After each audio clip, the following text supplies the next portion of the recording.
బెంగాల్లో బీజేపీ అధికారం చేపట్టడం ఖాయమని చెబుతోన్న ఎగ్జిట్ పోల్స్ మమతా బెనర్జీకి దడ పుట్టిస్తున్నాయి.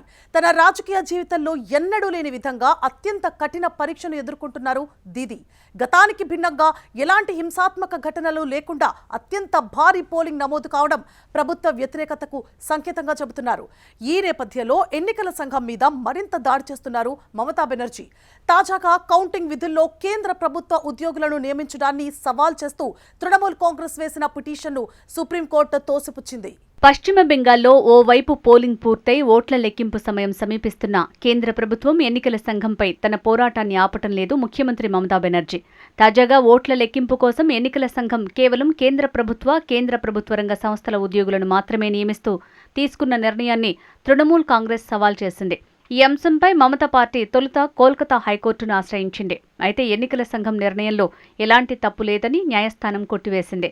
దీన్ని సవాల్ చేస్తూ మమతా పార్టీ సుప్రీంకోర్టును ఆశ్రయించింది. కౌంటింగ్ సూపర్వైజర్లుగా ఉన్న రాష్ట్ర ఉద్యోగులను తప్పించి ఆ స్థానంలో కేంద్ర ప్రభుత్వ ఉద్యోగుల్ని నియమించారంటూ ఎన్నికల సంఘం మీద టీఎంసీ ఆరోపణలకు దిగింది. ఈ పిటిషన్పై justice PS Narasimha, justice Joymalya బాగ్చీలతో కూడిన ప్రత్యేక ధర్మాసనం విచారణ జరిపింది. టీఎంసీ చేసిన ఆరోపణల్ని ఎన్నికల సంఘం తోసిపుచ్చింది. కేంద్ర ఉద్యోగులతో పాటు రాష్ట్ర ఉద్యోగులు కూడా కౌంటింగ్ విధుల్లో కొనసాగుతారని స్పష్టం చేసింది. కేంద్ర రాష్ట్ర ప్రభుత్వ ఉద్యోగుల మిశ్రమంగా కౌంటింగ్ సిబ్బంది ఉంటారని ఏప్రిల్ 13 నాటి సర్క్యులర్లలో స్పష్టంగా పేర్కొన్నట్లు ఈసీ ధర్మాసనం దృష్టికి తీసుకువెళ్లింది.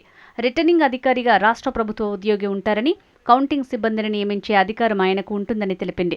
ఓట్ల లెక్కింపులో అక్రమాలు జరుగుతాయన్న టీఎంసీ ఆందోళనలు నిరాధారమని వాదించింది. ఆ సర్క్యులర్ని తూచా తప్పకుండా అమలు చేస్తామని సుప్రీంకోర్టుకు హామీ ఇచ్చింది. టీఎంసీ తరపున సీనియర్ న్యాయవాది కపిల్ సిబల్ వాదిస్తూ ఆ సర్క్యులర్ గురించి తమకు ఏప్రిల్ 29న తెలిసిందన్నారు. అందులో ఉన్నది ఉన్నట్లుగా అమలు చేయాలన్నారు. ఈ క్రమంలోనే జస్టిస్ జోయ్ మాల్యా బాగ్చీ స్పందిస్తూ ఆ సర్క్యులర్ అమలు కావాలని ఆశిస్తున్నట్లయితే అసలు కోర్టు ముందుకు ఎందుకు వచ్చారని ప్రశ్నించారు. దీనిపై విచారణ జరిపిన ప్రధాన న్యాయస్థానం మమతా బెనర్జీ పార్టీ తృణమూల్ కాంగ్రెస్ పిటిషన్ను తప్పుబట్టింది. కౌంటింగ్ సూపర్వైజర్లుగా కేంద్ర ఉద్యోగులను నియమించడంపై టీఎంసీ అభ్యంతరాలను తిరస్కరించింది.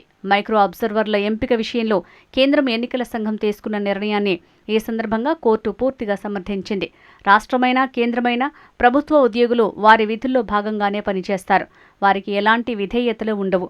మైక్రో అబ్జర్వర్లుగా కేంద్ర ప్రభుత్వ ఉద్యోగులు ఉండడంలో తప్పే ఉంది. ఆ ఎంపికలో పూర్తి అధికారం ఎన్నికల సంఘానికి ఉంది.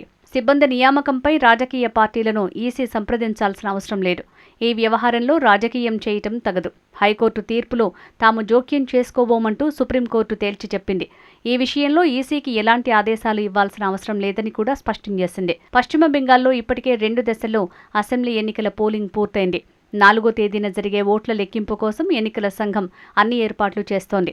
కాగా బెంగాల్లో గతంలో జరిగిన ఎన్నికలకు భిన్నంగా పోలింగ్ ప్రశాంతంగా పూర్తయింది. మునుపెన్నడూ లేని స్థాయిలో పోలింగ్ శాతం నమోదు కాగా కనీవిని ఎరగని రీతిలో ఒక్క హింసాత్మక ఘటన కూడా చోటు చేసుకోలేదు. అయితే 2వ విడత పోలింగ్ తర్వాత అధికార టీఎంసీ సంచలన ఆరోపణలకు దిగింది. ఈవీఎంలను ట్యాంపరింగ్ చేసే ప్రయత్నాలు జరుగుతున్నాయంటూ స్ట్రాంగ్ రూమ్ల వద్ద ధర్నాకు దిగింది. తాను పోటీ చేస్తున్న భవానీపూర్ నియోజకవర్గానికి సంబంధించిన ఈవీఎంలు భద్రపరిచిన స్ట్రాంగ్ రూమ్ల దగ్గర మమతా బెనర్జీ స్వయంగా ఆందోళన చేపట్టారు. అయితే ఓట్ల లెక్కింపు కేంద్రాల్లో అవకతవకలకు అవకాశం లేదని పశ్చిమ బెంగాల్ ముఖ్య ఎన్నికల అధికారి మనోజ్ అగర్వాల్ స్పష్టం చేశారు. కాగా మమతా బెనర్జీ చేసిన ఆరోపణల్ని బీజేపీ నాయకుడు, విపక్ష నేత సువేందు అధికారి తీవ్రంగా ఖండించారు. ఇదంతా మమతా బెనర్జీ చేస్తున్న రాజకీయ డ్రామా మాత్రమేనని విమర్శించారు. ప్రచారం కోసం టీఎంసీ ఎత్తుగడని, వీటికి ఎక్కువ ప్రాధాన్యం ఇవ్వాల్సిన అవసరం లేదని తెలిపారు. వాళ్లు రాజకీయాలను వృత్తిగా మార్చుకున్నారు. అధికారంలో లేకపోతే పూర్తిగా కూలిపోతారు అని వ్యాఖ్యానించారు. రాష్ట్రంలో ప్రభుత్వం ఏర్పాటు చేయటానికి కావలసిన సీట్ల కంటే ఎక్కువ స్థానాలు మేం గెలుస్తాం అంటూ ధీమా వ్యక్తం చేశారు సువేందు అధికారి. తృణమూల్ పార్టీ ఓటమి ఖాయమని తెలిపారు. దక్షిణ 24 పరగనాల జిల్లాలోని ఫల్తా నియోజకవర్గంలోని కొన్ని పోలింగ్ బూతుల్లో బీజేపీ ఎన్నికల గుర్తును టేప్తో కప్పివేశారని ఆరోపించారు. మరోవైపు పశ్చిమ బెంగాల్లోని మగర్హాట్ పశ్చిమ్, డైమండ్ హార్బర్ శాసనసభ నియోజకవర్గాల్లో 15 చోట్ల రీపోలింగ్ నిర్వహించింది ఎన్నికల సంఘం. పశ్చిమ బెంగాల్లో ఈసారి బీజేపీ అధికారంలోకి రావటం ఖాయమని దాదాపు అన్ని ఎగ్జిట్ పోల్ సర్వేలు చెప్పడంతో తృణమూల్ కాంగ్రెస్ పార్టీకి భయం పట్టుకుంది. రాష్ట్ర చరిత్రలో ఎన్నడూ లేని విధంగా భారీ ఓటింగ్ శాతం నమోదు కావటం ఇప్పుడు అందరినీ ఆశ్చర్యపరుస్తోంది. 2 దశల ఎన్నికల్లోనూ పోలింగ్ ఏకంగా 92% దాటడం విశేషం. ఇంత పెద్ద ఎత్తున ఓటర్లు బయటికి రావటం అనేది బహుశా అధికార పార్టీపై ఉన్న తీవ్ర వ్యతిరేకతకు ప్రబల సంకేతం కావచ్చని, లేదా ఓటర్ల ఆలోచనా విధానంలో వస్తున్న పెను మార్పులకు ఒక ప్రత్యక్ష నిదర్శనం కావచ్చని విశ్లేషకులు భావిస్తున్నారు. ముఖ్యమంత్రి మమతా బెనర్జీ తన సుదీర్ఘ రాజకీయ జీవితంలో ఎన్నడూ లేని విధంగా అత్యంత కఠినమైన ఎన్నికల యుద్ధమని పేర్కొన్నారు. రాష్ట్రంలో బీజేపీ అసాధారణ స్థాయిలో బలపడి అధికార పీఠాన్ని కైవసం చేసుకునేందుకు సవాల్ విసురుతోంది. మే 4న వెలువడనున్న ఫలితాల కోసం బెంగాల్తో పాటు దేశమంతా ఆసక్తిగా ఎదురుచూస్తోంది.